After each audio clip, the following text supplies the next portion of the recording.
새벽 4시 알람 시계가 울리기도 전에 박미선의 눈이 떠졌습니다. 68살의 그녀에게는 이미 몸에 밴 습관이었어요. 30년간 반복해온 일상의 시작이었죠. 미선은 조심스럽게 이불을 걷어내고 일어났습니다. 무릎이 시큰거렸지만 참았어요. 작은 원룸 아파트는 고요했습니다. 혼자 사는 지 3년째, 여전히 적막함에 익숙해지지 않았어요. 세수를 마치고 거울을 들여다봤습니다. 깊게 패인 주름살과 성그러진 머리카락이 세월의 흔적을 말해주었어요. 하지만 미선의 눈빛만큼은 여전히 생기가 있었습니다. 아들을 위해 살아온 삶에 대한 자부심 때문이었죠. 미선이네 분식집, 골목 모퉁이에 자리한 작은 가게였습니다. 남편 정수가 세상을 떠나기 전까지 둘이 함께 운영했던 곳이에요. 이제는 혼자였지만 그래도 꿋꿋하게 지켜나가고 있었습니다. 가게 문을 열고 들어서자 익숙한 냄새가 코끝을 스쳤어요. 기름 냄새와 오래된 목재 냄새가 섞인 그녀만의 추억이 담긴 향기였습니다. 벽에 걸린 액자를 바라봤어요. 아들 태준의 의과대학 졸업사진과 의사 면허증이 나란히 걸려 있었습니다. 미선의 입가에 미소가 번졌어요. 그 미소에는 35년간 쌓인 모든 고생과 보람이 담겨 있었습니다. 남편과 함께 새벽부터 밤늦게까지 일하며 모은 돈으로 태준을 의과대학에 보냈고 마침내 의사로 만들어낸 것이에요. 5시가 되자 준비를 시작했습니다. 김밥을 싸고 떡볶이 육수를 끓였어요. 30년간 변하지 않은 손맛이었습니다. 단골 손님들이 좋아하는 바로 그 맛이었죠. 6시 첫 번째 손님이 들어왔습니다. 근처 공장에 다니는 김 씨였어요. 사장님, 오늘도 일찍 나오셨네요. 김 씨가 반갑게 인사했습니다. 어서 오세요. 김밥 한 줄 싸드릴까요? 미선이 환하게 웃으며 대답했어요. 이런 일상적인 대화가 그녀에게는 큰 위안이었습니다. 시간이 흘러 오전 10시쯤 단골 할머니인 박순덕이 찾아왔어요. 70대 중반의 순덕 할머니는 미선보다 몇 살 위였지만 둘은 오래된 친구 사이였습니다. 미선아, 오늘 날씨 참 좋다. 순덕 할머니가 가게 안을 둘러보며 말했어요. 그러게요. 할머니, 오늘은 뭘 드릴까요? 떡볶이 조금하고 김밥 반 줄만 싸줘. 미선이 주문을 받아 음식을 준비하는 동안 순덕 할머니가 벽에 걸린 액자를 바라봤습니다. 미선아, 태준이는 언제 와? 요즘 얼굴 보기가 힘들던데. 미선의 손이 잠깐 멈췄어요. 마음 한구석이 쓸쓸해졌습니다. 바쁘다더라고요. 의사라 환자들이 기다리잖아요. 미선이 억지로 밝게 대답했습니다. 하지만 속으로는 알고 있었어요. 태준이 더 이상 자신을 찾지 않는다는 것을 말이에요. 아유, 그래도 어머니인데. 일주일에 한 번씩은 안부라도 물어야지. 순덕 할머니가 안타깝게 혀를 찼습니다. 괜찮아요. 성공한 아들 둔 게 어디예요. 저는 그것만으로도 감사해요. 미선이 애써 웃으며 말했지만 목소리에는 쓸쓸함이 배어 있었습니다. 같은 시각 서울 강남의 한 대학병원에서는 태준이 막 수술을 마치고 나오고 있었습니다. 35살의 그는 외과 과장으로서 병원에서 인정받는 의사였어요. 하얀 가운을 벗으며 깊은 한숨을 내쉬었습니다. 수술은 성공적이었지만 마음 한편이 무거웠어요. 오늘도 어머니에게 연락하지 못했습니다. 사실 연락할 수 없었던 게 아니라 하지 않았던 것이었죠. 태준아, 수고했어. 오늘 수술 정말 깔끔했던데. 같은 과 선배인 김 교수가 어깨를 토닥이며 말했습니다. 감사합니다, 교수님. 태준이 고개를 숙여 인사했어요. 오늘 젊은 의사들 모임 있다며. 나도 한잔하고 싶지만 집에 가야겠네. 자네는 어때? 저는 참석하겠습니다. 태준이 대답했지만 목소리에는 활기가 없었어요. 저녁 9시 강남의 한 고급 레스토랑에서 의사들의 모임이 열렸습니다. 태준과 비슷한 연령대의 의사들이 모여 앉아 있었어요. 모두 성공한 엘리트들이었습니다.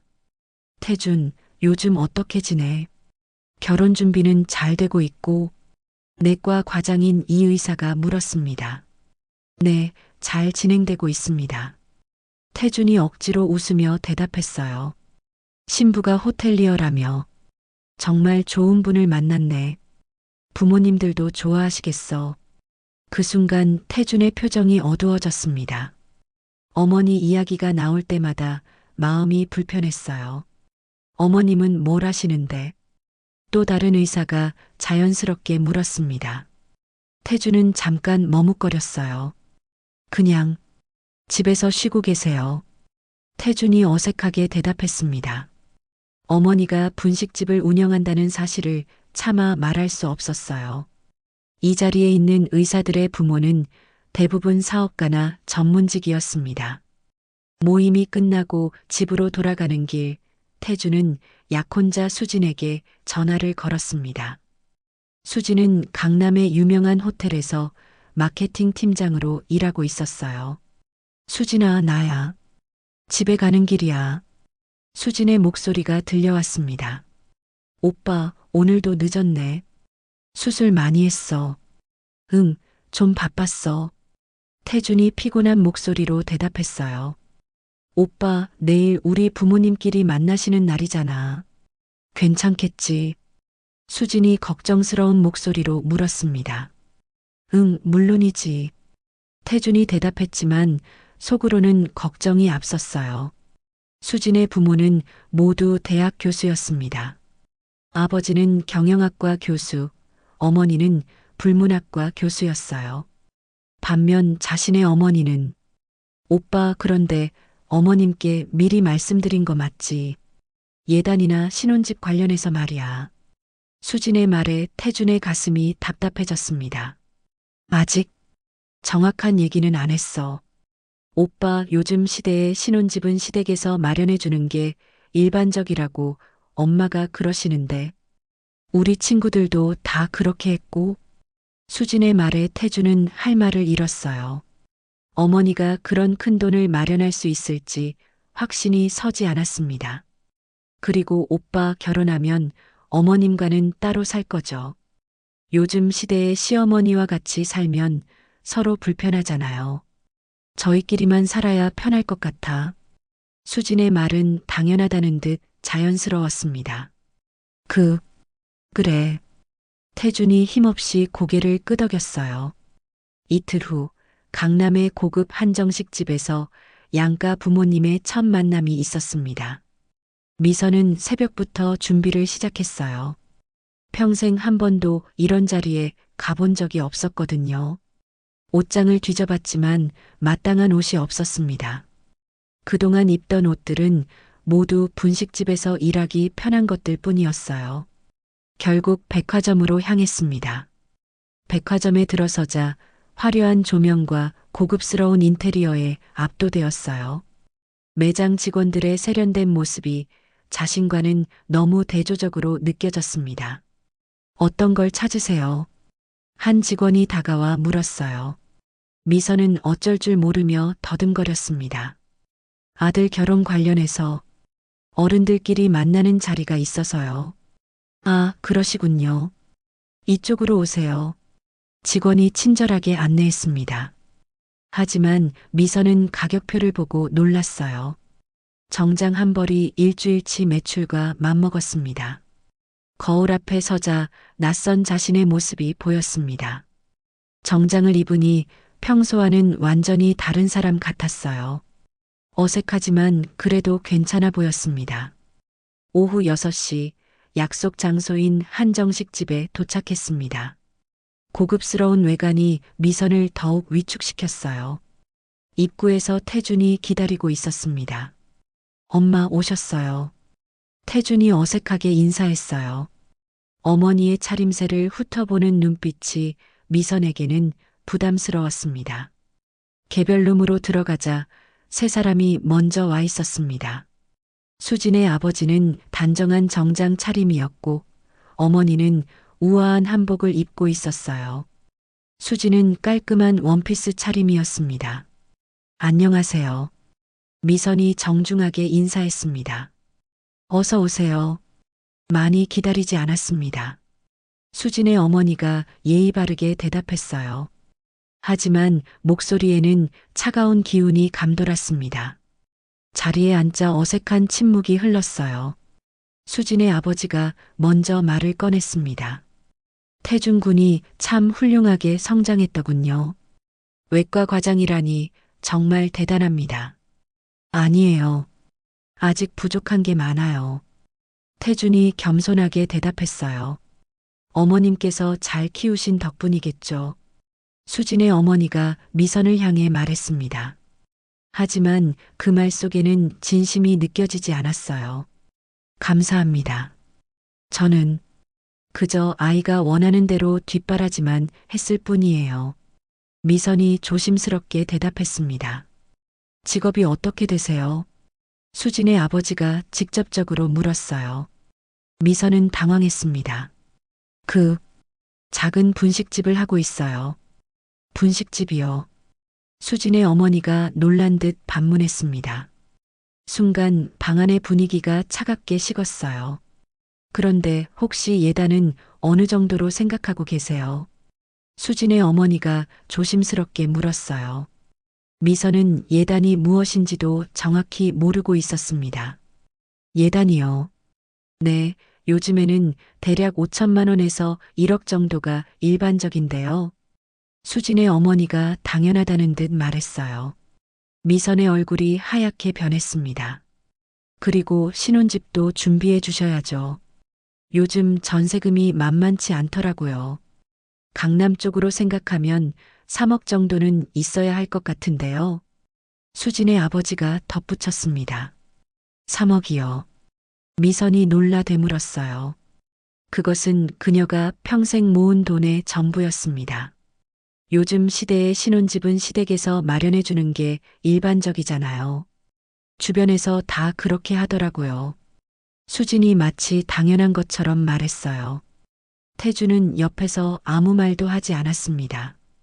어머니를 도와주기는커녕 시선을 피하고 있었어요. 그날 밤 집에 돌아온 미선은 잠을 이룰 수 없었어요. 수진 가족의 차가운 시선과 태준의 무관심이 가슴을 짓눌렀습니다. 그동안 자신이 얼마나 현실을 모르고 살았는지 깨달았어요. 일주일이 지났지만 미선의 마음은 여전히 무거웠습니다. 수진 가족과의 만남이 악몽처럼 계속 떠올랐어요. 분식집 일을 하면서도 자꾸 그날의 기억에 사로잡혔습니다. 가게에 앉아 계산을 해봤어요. 예단 5천만 원, 신혼집 전세금 3억. 총 3억 5천만 원이었습니다. 남편 정수와 함께 30년간 악착같이 모은 돈이 3억 2천만 원. 부족한 3천만 원을 어떻게 마련해야 할지 막막했어요. 며칠 후 태준이 어머니를 찾아왔어요. 오랜만에 보는 아들의 얼굴이었습니다. 엄마, 안녕하세요. 태준이 어색하게 인사했어요. 예전처럼 자연스럽지 않았습니다. 엄마, 저번에 수진이 부모님과 만났잖아요. 그때 이야기 나온 것들 준비 가능하세요? 태준이 조심스럽게 물었습니다. 하지만 그 조심스러움에는 걱정보다는 부담감이 더 많이 느껴졌어요. 태준아, 엄마가 가진 돈은 다 줄 거야. 하지만 조금 모자라. 미선이 솔직하게 말했어요. 얼마나 모자라는데요? 3천만 원 정도. 분식집을 팔면 될 텐데. 엄마, 분식집을 팔면 생활은 어떻게 하실 거예요? 태준이 당황한 듯 물었어요. 하지만 그 목소리에는 진정한 걱정보다는 귀찮음이 묻어 있었습니다. 괜찮아. 엄마는 뭐든 할 수 있어. 너만 잘 되면 돼. 미선이 억지로 웃으며 말했어요. 태준아, 엄마는 괜찮으니까 걱정하지 마. 미선이 아들의 어깨를 토닥였습니다. 하지만 태주는 그 손길을 피하듯 몸을 움츠렸어요. 며칠 후 미선은 분식집 매매 계약을 진행했습니다. 30년간 운영해온 가게를 떠나야 한다는 것이 마음 아팠지만 아들을 위해서라면 참을 수 있었어요. 부동산 중개사무소에서 계약서에 도장을 찍으며 눈물이 났습니다. 남편과 함께 일구어온 추억들이 한순간에 사라지는 것 같았어요. 며칠 후 태준을 만나 돈을 건넸어요. 총 3억 5천만 원. 미선의 평생 재산이었습니다. 엄마 고마워요.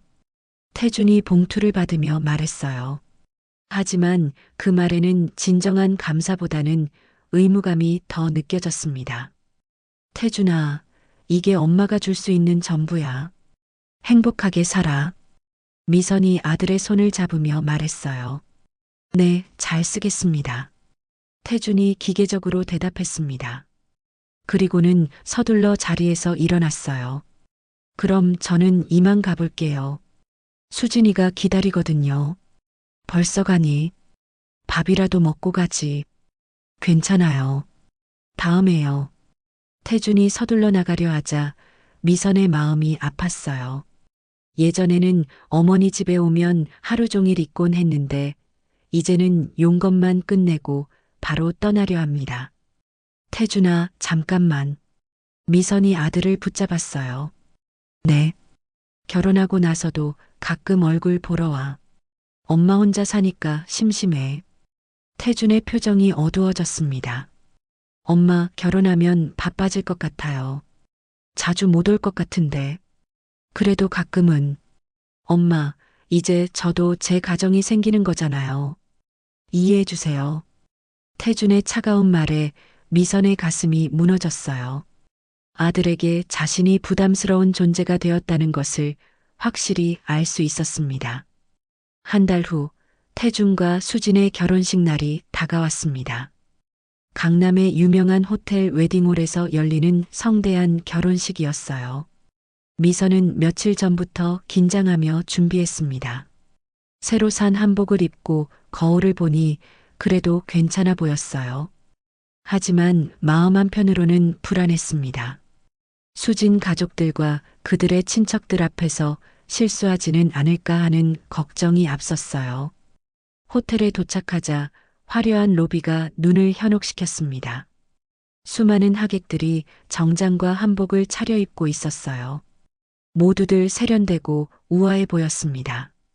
미선은 신랑 어머니석으로 안내받았어요.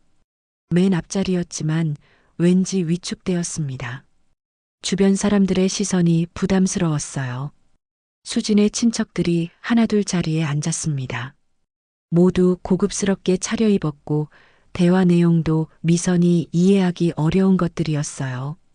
아, 저분이 신랑 어머니시군요. 한 여성이 미선을 가리키며 옆 사람에게 속삭였어요. 그 목소리가 미선의 귀에 들렸습니다. 생각보다 더 촌스럽네요. 다른 사람이 대답했어요. 미선의 얼굴이 화끈거렸습니다. 식이 시작되고 태준과 수진이 입장했어요. 아들의 멋진 모습에 미선의 눈가에 눈물이 맺혔습니다. 그동안 고생한 보람이 있다고 생각했어요. 하지만 기쁨도 잠깐이었습니다. 피로 연장에서 진짜 시련이 시작되었어요. 신랑 신부와 양가 부모님이 함께 사진을 찍는 시간이었습니다. 사진사가 포즈를 잡아주며 지시했어요. 신랑 어머님, 조금만 뒤로 서주세요. 미선이 한 걸음 뒤로 물러섰어요. 좀 더 뒤로 가주시면 감사하겠습니다. 사진사가 다시 말했습니다. 미선은 더 뒤로 물러났어요. 거의 뒷줄에 가까워졌습니다. 수진이 다가와 작은 목소리로 말했어요. 어머니, 화보 같은 사진을 찍고 싶어서요. 이해해 주세요. 그 말에 미선의 마음이 무너졌어요. 아들의 결혼식에서 자신이 방해가 되고 있다는 뜻이었습니다. 사진 촬영이 끝나고 피로연이 시작되었어요. 뷔페식이었는데 미선은 음식을 가지러 가기가 부담스러웠습니다. 다른 하객들은 자연스럽게 음식을 가져오며 담소를 나누고 있었어요. 용기를 내어 뷔페 코너로 향했습니다. 그런데 수진의 친구들이 모여서 이야기하는 소리가 들렸어요. 시어머니가 좀 그래. 옷차림도 그렇고 말투도 그렇고. 수진이 한숨을 쉬며 말했어요. 정말 부끄러워 죽겠어. 친구들한테 뭐라고 설명해야 할지. 다른 친구가 위로하듯 말했어요. 그래도 참아야지. 시어머니인데. 아니야, 정말 한계가 있어. 앞으로 어떻게 데리고 다녀. 수진의 목소리에는 짜증이 섞여 있었어요. 미선은 그 자리에 얼어붙었습니다. 손에 들고 있던 접시가 떨어질 뻔했어요. 아들의 결혼식에서 며느리에게 이런 모욕을 당하다니. 그때 더욱 충격적인 일이 벌어졌습니다. 수진이 미선에게 직접 다가왔어요. 어머니, 잠깐 말씀 좀 드릴게요. 수진이 미선을 구석으로 데려갔어요. 어머니, 이런 자리에 오실 때는 조금 더 격식을 차려주셨으면 좋겠어요. 수진의 목소리는 정중했지만 날카로웠습니다. 무슨 말씀이세요? 미선이 떨리는 목소리로 물었어요. 옷차림이나 매너 같은 건 말이에요. 제 친구들이나 친척들이 다 보고 있어서요. 정말 창피해요. 그 순간 미선의 40년간 쌓아온 인내심이 무너졌어요. 수진아, 그게 어른한테 할 말이야. 미선이 목소리를 높였습니다. 어머니 때문에 저희가 얼마나 부끄러운지 아세요. 수진이 더욱 대담하게 말했어요. 주변 사람들이 하나둘 돌아보기 시작했습니다. 미선은 태준을 찾았어요. 아들이 자신을 도와주기를 간절히 바랐습니다. 태준아. 미선이 아들을 불렀어요. 태준이 다가왔지만 표정이 어두웠습니다. 엄마가 그렇게 창피하니? 미선이 간절한 눈빛으로 아들을 바라봤어요. 현준아, 엄마가 그렇게 창피하니? 하지만 태준의 대답은 더욱 충격적이었습니다. 어머니, 분위기 파악 좀 하세요. 정말 창피해요. 그 말에 미선의 세상이 무너져 내렸어요. 평생을 바쳐 키운 아들이 자신을 부끄러워한다고 공개적으로 말한 것입니다. 태준아, 내가 그렇게 창피하니? 미선의 목소리가 떨렸어요. 엄마, 우리 이제 각자 인생 살아요. 태준이 차갑게 말했습니다. 엄마는 어떻게 살라는 거니? 미선이 절망적인 목소리로 물었어요. 현준아. 하지만 태준은 더 이상 대답하지 않았어요. 그저 외면할 뿐이었습니다. 그 순간 68년 동안 아들만을 위해 살아온 미선의 모든 것이 한순간에 무너져 내렸습니다. 결혼식장의 화려한 조명 아래서 그녀는 완전히 혼자가 되었어요. 결혼식 이후 미선은 깊은 절망에 빠졌습니다. 집에 돌아와서도 그날의 충격에서 벗어날 수 없었어요. 며느리의 모욕적인 말들과 아들의 차가운 시선이 계속 머릿속을 맴돌았습니다. 사흘 동안 아무것도 먹지 못했어요. 입맛이 없었고 무엇을 해야 할지도 모르겠었습니다. 분식집도 없어진 상황에서 앞으로 어떻게 살아가야 할지 막막했어요. 그런데 일주일 후 태준이 수진과 함께 찾아왔습니다. 신혼여행에서 돌아온 직후였어요. 미선은 반가웠지만 한편으로는 불안했습니다. 어머니, 안녕하세요. 수진이 정중하게 인사했어요. 하지만 그 정중함에는 거리감이 느껴졌습니다. 엄마, 신혼여행 잘 다녀왔어요. 태준도 예전과는 다른 어색한 말투로 인사했어요. 그래, 잘 다녀왔구나. 밥이라도 먹고 가렴. 미선이 기대를 담아 말했어요. 하지만 태준과 수진의 표정은 굳어 있었습니다. 엄마, 사실 저희가 온 건 이야기할 게 있어서예요. 태준이 진지한 표정으로 말했어요. 미선의 가슴이 불안하게 뛰기 시작했습니다. 무슨 이야기? 어머니, 이제 독립적으로 사시는 게 어떨까요? 수진이 조심스럽지만 단호하게 말했어요. 독립적으로?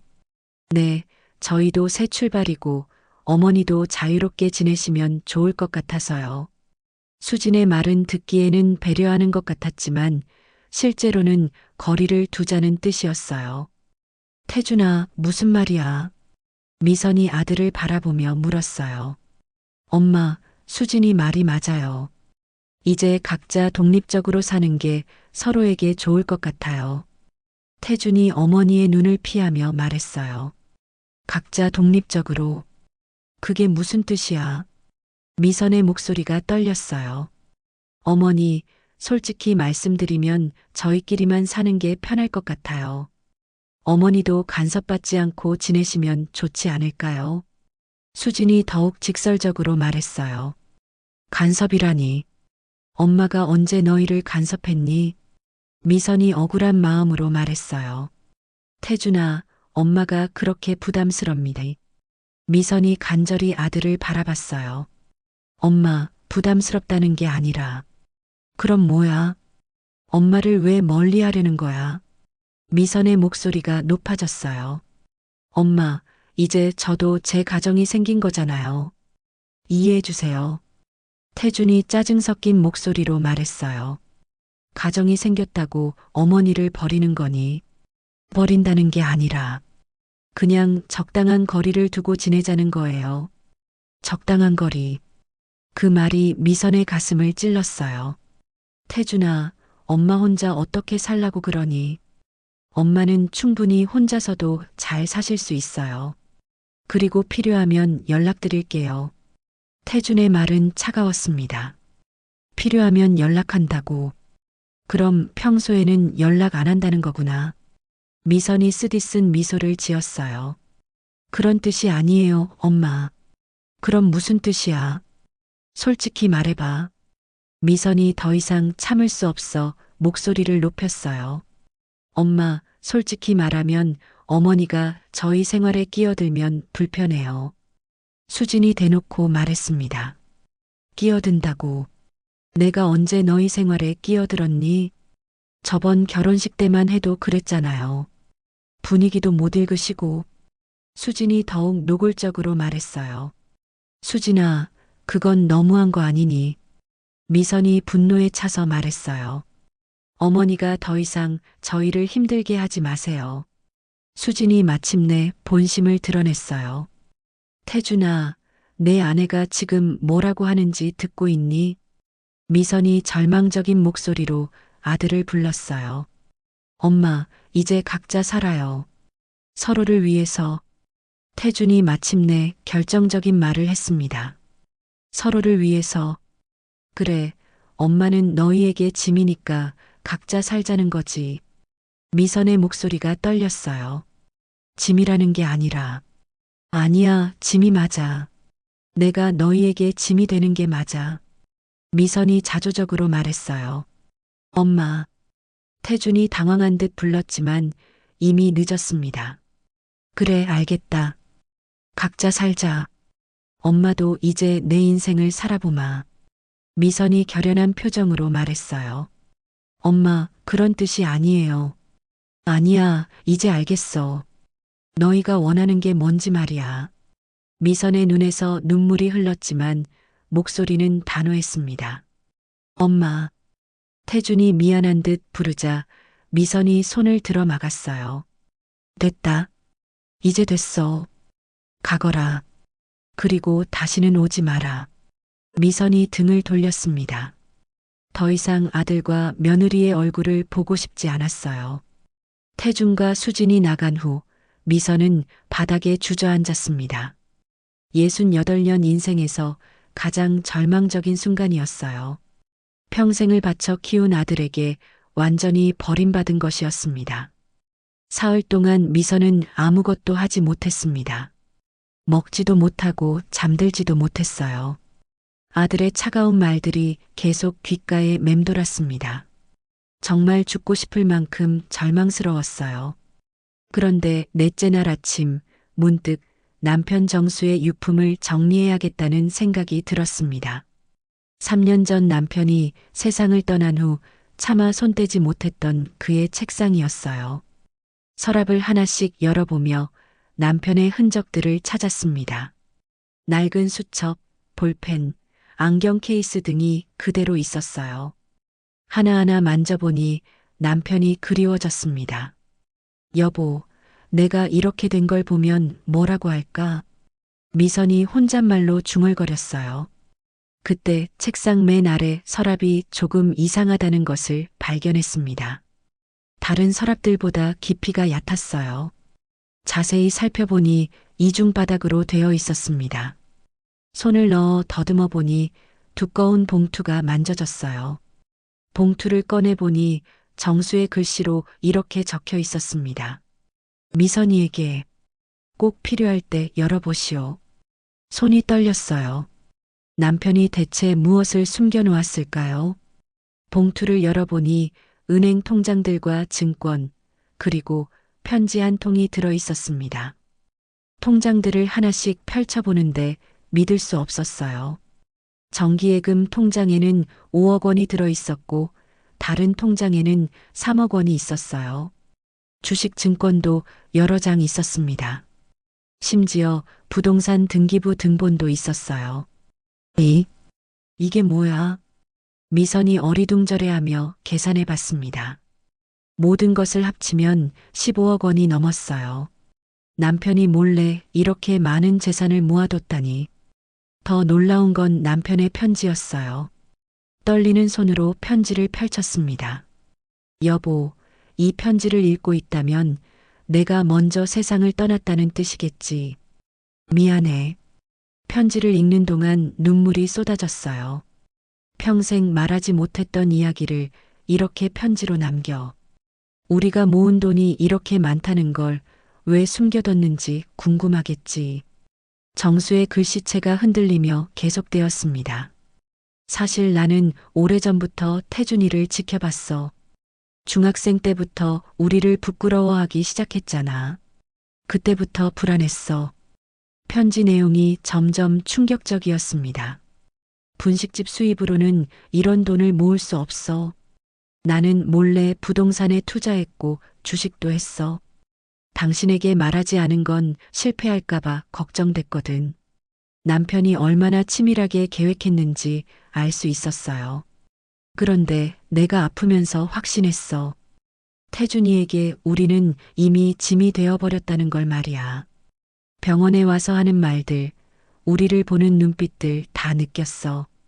정수가 모든 것을 알고 있었던 것입니다. 그래서 결심했어. 태준이에게는 적당한 돈만 주고 나머지는 당신이 필요할 때 쓰라고. 언젠가는 꼭 필요한 날이 올 거라고 생각했거든. 남편의 예언이 맞아떨어진 것이었어요. 여보, 태준이를 원망하지는 마. 그저 그런 세상이 된 거지. 하지만 당신은 당신을 위해 살아야 해. 편지의 마지막 부분이었습니다.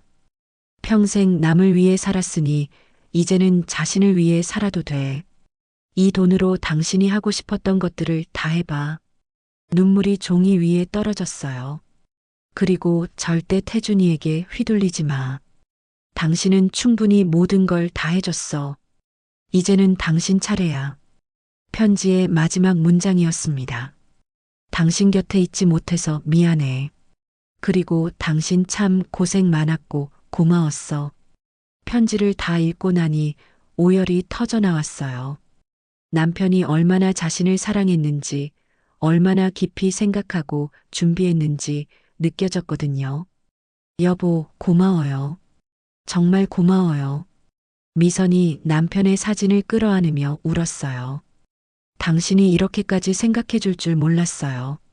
그날 밤 미선은 많은 생각을 했습니다. 남편의 말이 맞았어요. 더 이상 아들에게 휘둘리며 살 필요가 없었습니다. 그동안 자신은 가난한 어머니라서 아들 눈치를 보며 살았어요. 혹시 짐이 될까봐, 혹시 부담될까봐 항상 조심조심 살았죠. 하지만 이제 알았어요. 돈이 많고 적고의 문제가 아니었습니다. 태준의 마음속에 진정한 부모에 대한 사랑이 있었다면 이렇게 대하지 않았을 거예요. 미선은 거울 앞에 섰습니다. 68살의 자신을 바라봤어요. 이제 내 인생을 살아보자. 정수 말대로 나를 위해 살아보자. 그날 밤 미선은 처음으로 깊이 잠들 수 있었습니다. 절망이 희망으로 바뀌는 순간이었어요. 남편이 남긴 마지막 선물 덕분에 새로운 인생을 시작할 수 있게 된 것입니다. 남편의 편지를 발견한 지 일주일 후 미선은 중요한 결정을 내렸습니다. 서울을 떠나 제주도로 가기로 한 것이었어요. 오래전부터 바다가 보이는 곳에서 살고 싶다는 꿈이 있었거든요. 부동산을 정리하고 짐을 싸는 동안 마음이 한결 가벼워졌어요. 더 이상 아들의 눈치를 볼 필요가 없다는 생각에 해방감마저 들었습니다. 제주도에 도착한 미선은 바닷가 근처의 작은 카페 건물을 매입했어요. 1층은 카페로 2층은 거주 공간으로 꾸몄습니다. 생전 처음 하는 인테리어였지만 무척 즐거웠어요. 미선이네 카페. 간판을 달면서 새로운 시작에 대한 설렘을 느꼈습니다. 카페 개업 첫날 동네 주민들이 하나둘 찾아왔어요. 사장님, 서울서 오셨다면서요. 한 할머니가 반갑게 말했어요. 네, 여기서 새 인생 시작하려고요. 미선이 환하게 웃으며 대답했습니다. 오랜만에 진심으로 웃는 모습이었어요. 며칠 후 미선은 동네 문화센터에서 그림 강의에 등록했습니다. 평생 하고 싶었지만 못했던 일이었어요. 처음엔 붙잡는 것도 어색했지만 점점 재미를 느꼈습니다. 바다를 그리고 꽃을 그리며 시간 가는 줄 몰랐어요. 미선 씨, 그림에 소질이 있으시네요. 강사 선생님이 칭찬해 주었어요. 정말요? 이 나이에도 배울 수 있을까요? 물론이죠. 언제 시작해도 늦지 않아요. 선생님의 격려에 미선은 더욱 열심히 그림을 배웠습니다. 한 달이 지나자 카페도 안정궤도에 올랐어요. 단골 손님들도 생겼고 매출도 꾸준했습니다. 무엇보다 매일이 즐거웠어요. 그런 어느 날 저녁 예상치 못한 손님이 찾아왔습니다. 태준이었어요. 엄마. 태준이 카페 문을 열고 들어서며 조심스럽게 불렀어요. 미선은 놀랐지만 차분했습니다. 어떻게 여기까지? 미선이 담담하게 물었어요. 동네 사람들에게 물어물어 찾아왔어요. 태준의 모습이 초라해 보였습니다. 예전의 당당함은 온데간데 없었어요. 무슨 일로 왔니? 엄마, 죄송해요. 태준이 고개를 숙이며 말했어요. 뭐가 죄송하다는 거야? 미선의 목소리는 여전히 차분했습니다. 그동안 제가 정말 잘못했어요. 태준의 눈에서 눈물이 흘렀어요. 잘못한 게 뭔지 아니? 네. 어머니를 버렸어요. 평생 저만을 위해 사신 어머니를. 태준이 목 놓아 울었습니다. 이제야 깨달았니? 태준이 고개를 들어 어머니를 바라봤어요. 수진이와 헤어졌어요.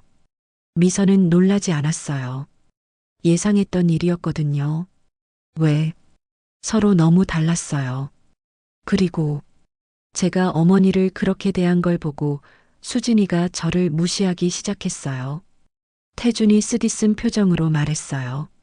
자업자득이구나. 네. 자업자득이에요. 태준이 인정했습니다. 그런데 엄마 어떻게 이런 곳에서? 미선은 카페를 둘러보며 미소 지었어요. 좋지. 여기서 내 인생 살고 있어.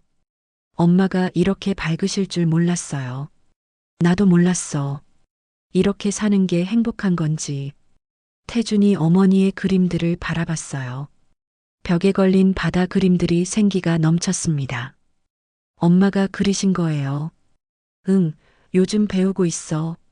정말 멋있어요. 태준이 진심으로 감탄했어요.